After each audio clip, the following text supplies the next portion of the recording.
ಸುಮಾರು 8 ಗಂಟೆಗೆ ನಮ್ಮನ್ನು ಖಾನಾಪುರ ಪೊಲೀಸ್ ಠಾಣೆಗೆ ಕರ್ಕೊಂಡು ಬಂದಿದ್ದಾರೆ. ನನ್ನ ಮೇಲೆ ಯಾವ ಮೊಕದ್ದಮೆ ದಾಖಲಾಗಿದೆ ಅಂತ ನನಗೆ ಹೇಳಿಲ್ಲ.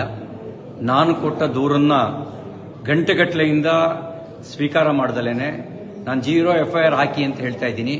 ನಾನು ಕೊಟ್ಟ ದೂರನ್ನು ದಾಖಲಿಸ್ತಾ ಇಲ್ಲ. ಈಗ ಇಲ್ಲಿಂದ ಇನ್ನೆಲ್ಲಿಗೋ ಕರ್ಕೊಂಡು ಹೋಗುವಂತ ಸಂಚು ನಡೆಸ್ತಾ ಇದ್ದಾರೆ. ಎಲ್ಲಿಗೆ ಕರ್ಕೊಂಡು ಹೋಗ್ತಾ ಇದ್ದಾರೆ ಅಂತ ಗೊತ್ತಿಲ್ಲ. ನನ್ನ ಜೀವಕ್ಕೆ ಅಪಾಯ ಇದೆ. ನನ್ನ ಜೀವಕ್ಕೆ ಏನಾದರೂ ಅಪಾಯ ಆದರೆ ಅದಕ್ಕೆ ಕಾರಣ ಇಲ್ಲಿರುವ ಕಾಂಗ್ರೆಸ್ ಸರ್ಕಾರ. ಅವ್ರ ಜವಾಬ್ದಾರಿ ಹೊತ್ಕೋಬೇಕಾಗತ್ತೆ. ನನ್ನ ವಿರುದ್ಧ ಸುಳ್ಳು ಸುದ್ದಿ ಹಬ್ಬಿಸಿ ಸುಳ್ಳು ಕಂಪ್ಲೇಂಟ್ ಕೊಟ್ಟು ನನ್ನನ್ನು ಕೊಲೆ ಮಾಡ್ತಕ್ಕಂಥ ಸಂಚು ನಡೆಸಿದ್ದಾರೆ. ಇದಕ್ಕೆ ಸಂಬಂಧಪಟ್ಟಂತೆ ನಾನು ಸಭಾಪತಿಗಳಿಗೂ ಈಗಾಗಲೇ ದೂರು ಕೊಟ್ಟಿದ್ದೀನಿ.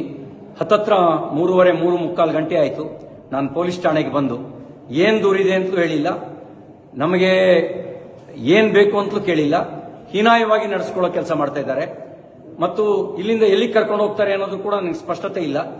ನನ್ನ ಜೀವಕ್ಕೆ ಏನಾದರೂ ತೊಂದರೆ ಆದರೆ ಅದಕ್ಕೆ ಪೊಲೀಸರು ಮತ್ತು ಇಲ್ಲಿಯ ಸರ್ಕಾರ, ವಿಶೇಷವಾಗಿ ಲಕ್ಷ್ಮೀ ಹೆಬ್ಬಾಳ್ಕರ್, DK ಶಿವಕುಮಾರ್ ಅವ್ರ ತಂಡವೇ ಇದಕ್ಕೆ ಕಾರಣ ಆಗುತ್ತೆ ಅನ್ನೋದನ್ನ ಈ ಮೂಲಕ ನಾನು ತಿಳಿಸೋದಕ್ಕೆ ಬಯಸ್ತಾ ಇದ್ದೀನಿ. ಎಲ್ಲವೂ ನಿಗೂಢವಾಗಿದೆ. ಯಾವುದೋ ಕ್ರಿಮಿನಲ್ಗಳನ್ನು ನಡೆಸ್ಕೊಳ್ಳೋ ರೀತಿಯಲ್ಲಿ ನಡೆಸ್ಕೊಳ್ತಾ ಇದ್ದಾರೆ.